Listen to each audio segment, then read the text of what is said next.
नमस्कार दोस्तों, फिर से स्वागत है आपका मेरे इस चैनल पे। मैंने 2 दिन से कोई वीडियो नहीं अपलोड किया था कुछ कारणवश। आज मैं एन तो हमने एक सीरीज़ स्टार्ट किया था क्लास 6 से लेकर क्लास 10 तक के एसएसटी के जितने भी चैप्टर्स हैं उनके टॉपिक्स को क्लियर करना। तो आज हमारा चैप्टर 3 है जिसका नाम है आरंभिक नगर। तो आज हम इसे क्लियर कर लेते हैं। पुराने भवन का संरक्षण। जशपाल और हरप्रीत अपने घर के पास की गली में क्रिकेट खेल रहे थे। उन्होंने देखा कि कुछ लोग उस खंडहर घर की तारीफ कर रहे थे जिसे गली के बच्चे भुतहा घर कहा करते थे। एक ने कहा, इसकी वास्तुकला को देखो, क्या आपने कहीं लकड़ी पर इतनी सुंदर नक्काशी देखी है? दूसरी महिला ने कहा, हमें मंत्री जी को पत्र लिखकर कहना चाहिए कि वह इस खूबसूरत घर को सुरक्षित रखने के लिए इसकी मरम्मत कराने की व्यवस्था करें। यह सब सुनकर जसपाल और हरप्रीत सोचने लगे कि इस पुराने खंडहर से लोगों का इतना लगाव क्यों हो सकता है। अब हम पढ़ते हैं आगे।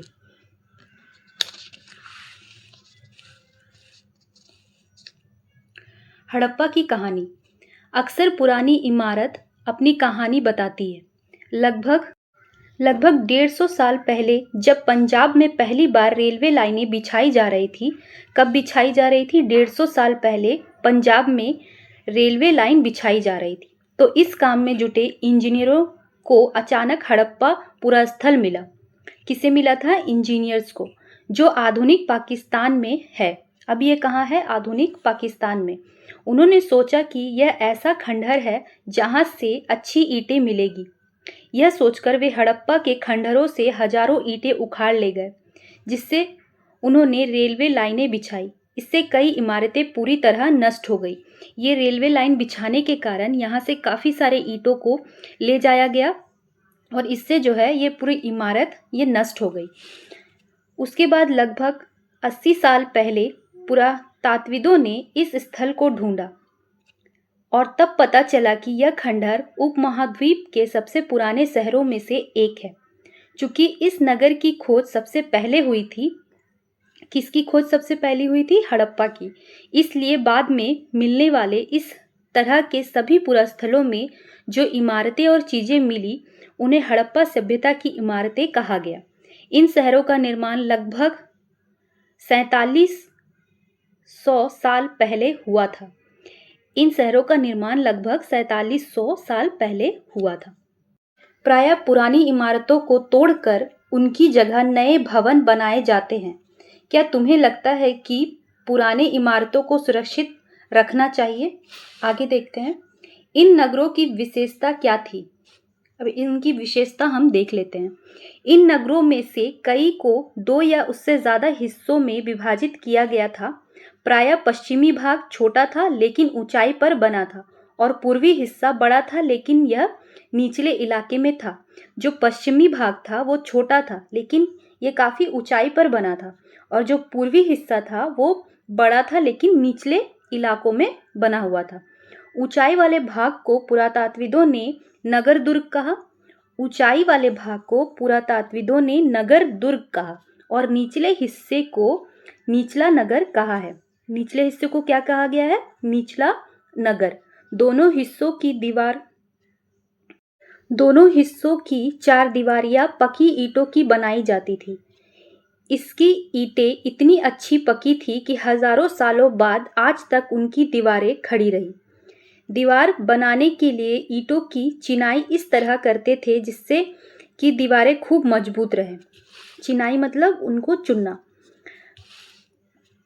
कुछ नगरों के नगर दुर्ग में कुछ खास इमारतें बनाई गई थी। मिसाल के तौर पर मोहनजोदाड़ो में खास तालाब बनाया गया था जिससे पुरातात्विदों ने महान स्नानागार कहा। इस तालाब को बनाने में ईंट और प्लास्टर का इस्तेमाल किया गया था। इस स्नानागार को बनाने के लिए ईंटों और प्लास्टर का इस्तेमाल किया गया था। इनमें पानी का रिसाव रोकने के लिए प्लास्टर के ऊपर चारकोल की परत चढ़ाई गई थी। इसमें जो है पानी का रिसाव जो होता है, जो वो निकलता है, उसे रोकने के लिए प्लास्टर के ऊपर चारकोल की परत चढ़ाई गई थी।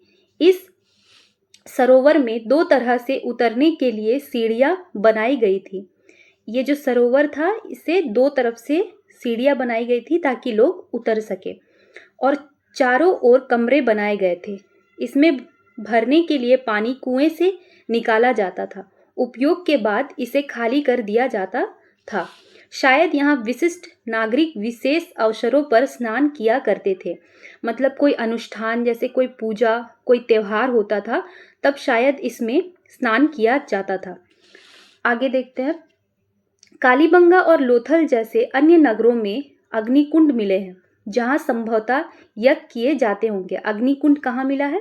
कालीबंगा और लोथल में, जहाँ संभवतः यज्ञ किए जाते होंगे। हड़प्पा, मोहनजोदाड़ो और लोथल जैसे कुछ नगरों में बड़े बड़े भंडार गृह मिले हैं।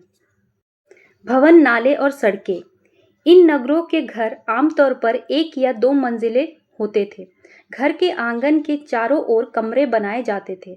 अधिकांश घरों में एक अलग स्नानागार होता था और कुछ घरों में कुएं भी होते थे। कई नगरों में ढके हुए नाले थे। इन्हें सावधानी से सीधी लाइन में बनाया जाता था। हर नाली में हल्की ढलान होती थी ताकि पानी आसानी से बह सके। वो नाली जो होता था वो थोड़ा सा ढलान होता था जिससे कि पानी जो है वो आसानी से जा सके। अक्सर घरों की नालियों को सड़कों की नालियों से जोड़ दिया जाता था।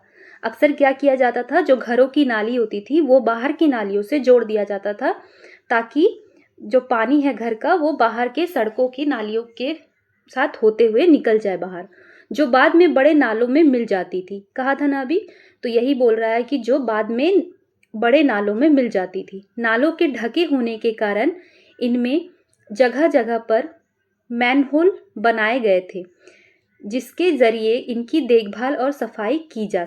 घर, नाले और सड़कों का निर्माण योजनाबद्ध तरीके से एक साथ ही किया जाता था। यानी कि जो घर और नाले, जो सड़कें हैं, उनको काफ़ी योजनाबद्ध तरीके से बनाया गया था और इसका उपयोग जो है वो एक साथ किया जाता था। आगे देखते हैं। यहाँ पर वर्णित घरों और पिछले अध्याय में वर्णित घरों में तुम्हें क्या अंतर दिखाई देता है? कोई 2 अंतर बताओ। तो अब ये आप अंतर बता सकते हैं कि अभी का घर और उस समय के घर में क्या अंतर होता था। नगरीय जीवन। हड़प्पा के नगरों में बड़ी हलचल रहा करती होगी। यहाँ पर ऐसे लोग रहते होंगे जो नगर की खास इमारतें बनाने की योजना में जुटे रहते थे। ये संभवतः यहाँ के शासक थे। कौन थे? यहाँ के शासक थे, यानी कि जो वहाँ पे शासन करते थे।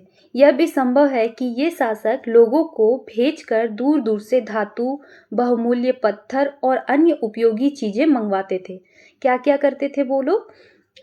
जो शासक थे वो लोगों को दूसरे जगह भेजकर दूर दूर धातु, बहुमूल्य पत्थर, जो काफ़ी कीमती पत्थर होते हैं, वो सब मंगाते थे। शायद शासक लोग खूबसूरत मनकों तथा सोने चांदी से बने आभूषणों जैसे कीमती चीज़ों को अपने पास रखते होंगे। इन नगरों में लिपिक भी होते थे जो मोहरों पर तो लिखते ही थे और शायद अन्य चीज़ों पर भी लिखते होंगे। लिपिक किसे कहा जाता था? जो मोहरों पे नक्काशी करते थे, लिखते थे और वे अदर चीज़ों पे भी, दूसरे चीज़ों पर भी शायद लिखा करते थे, जो बच नहीं पाई है। आगे देखते हैं हम। इसके अलावा नगरों में शिल्पकार स्त्री पुरुष भी रहते थे जो अपने घरों या किसी उद्योग स्थल पर तरह तरह की चीज़ें बनाते होंगे। लोग लंबी यात्राएं भी करते थे। लोग क्या करते थे? लंबी लंबी यात्राएं भी करते थे और वहाँ से उपयोगी वस्तु लाते थे और साथ ही लाते थे सुदूर देशों की किस्से और कहानियाँ।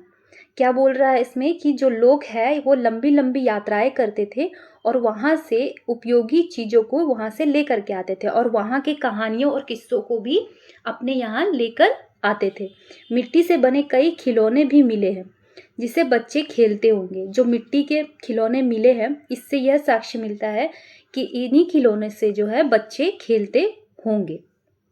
नगर और नए शिल्प। आओ अब कुछ ऐसी चीज़ों के बारे में अध्ययन करें जो हड़प्पा के नगरों से प्राप्त हुई है। पुरातात्विदों को जो चीज़ें वहाँ मिली है उनमें अधिकतर पत्थर, शंख, तांबे, कांसे, सोने और चांदी जैसे धातुओं से बनाई गई थी। तांबे और कांसे से औजार, हथियार, गहने और बर्तन बनाए जाते थे।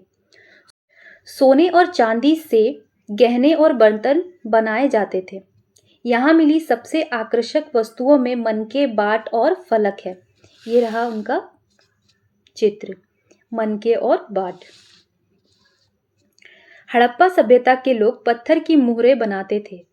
इन आयताकार मुहरों पर सामान्यतः जानवरों के चित्र मिलते हैं। ये किसमें है? पृष्ठ 27 में। तो हम देख लेते हैं इसे। 27 में ये रहा। ये जो है हड़प्पा के लोग बनाते थे। जानवरों के चित्र मिलते हैं। हड़प्पा सभ्यता के लोग काले रंग से डिजाइन किए हुए खूबसूरत लाल मिट्टी के बर्तन बनाते थे। संभवतः 7000 साल पहले मेहरगढ़ में कपास की खेती होती थी। मोहनजोदड़ो से कपड़े के टुकड़ों के अवशेष, चांदी के एक फूलदान के ढक्कन तथा कुछ अन्य तांबे की वस्तुओं से चिपके हुए मिले हैं। पकी मिट्टी तथा फ्रेंस से बनी तकलिया सूत कताई का संकेत देती है। इनमें से अधिकांश वस्तुओं का निर्माण विशेषज्ञों ने किया था। विशेषज्ञ उसे कहते हैं जो किसी खास चीज को बनाने के लिए खास प्रशिक्षण लेते हैं, जैसे पत्थर तराशना, मनके चमकाना या फिर मोहरों पर पच्चीकारी करना।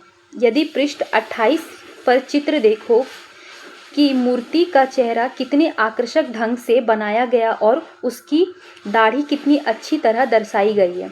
पृष्ठ 28 देख लेते हैं हम। इस चित्र में दाढ़ी कितनी आकर्षक दिख रही है।